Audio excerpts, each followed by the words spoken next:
Magandang umaga! Kumusta po? Narito po ulit ang update natin para sa lagay ng ating panahon.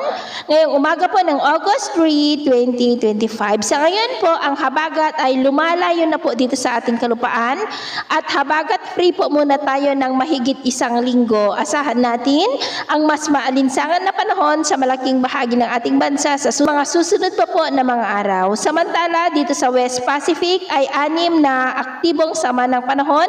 Ang sabay-sabay po ngayon, 3 bagyo at 3 low pressure area. Pero ang 5 ito ay hindi na po banda sa ating bansa. Ngunit ang LPA na nabuo lamang kahapon na tinawag po na Invest 94W na nasa layo ng 3,670 km east ng Mindanao, kung hindi po yan malulusaw ay patuloy ang pagkilos palapit dito sa ating area of responsibility at kung lalakas yan ay posibleng magsimula na manghatak ng habagat next week.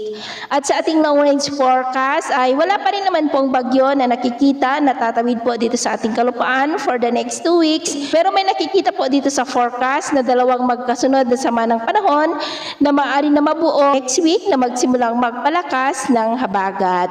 At sa lagay ng ating panahon ngayong madaling araw ay maayos naman po ang panahon sa malaking bahagi ng bansa maliban sa mga isolated rains sa ilang bahagi ng Cebu, Bohol, Leyte, Basilan, Zamboanga Peninsula, Northern Mindanao at Davao. At mamaya po ay sisikat ang araw sa malaking bahagi ng bansa. Mainit at maalinsangan muli maliban sa mga tsansa ng cloudy skies with isolated rains.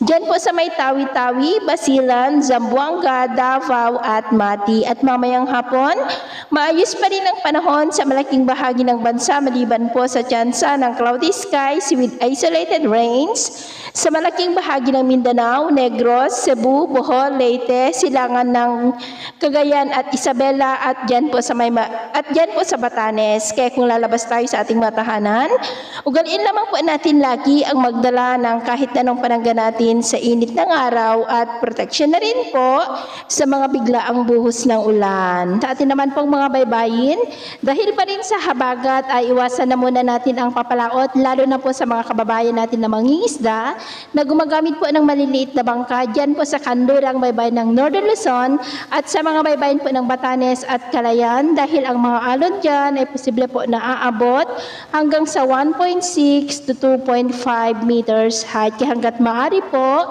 ay iwasan na muna natin ang papalaot dyan sa mga may kulay pula para mas makaiwas sa mga sakunang pangkaragatan. So ito ang latest update natin sa araw na ito. At ako po muli si James na nagsasabing sa kahit anong pagsubok na darating sa ating buhay, huwag po tayong mawawalan ng pag-asa. Thank you and God bless!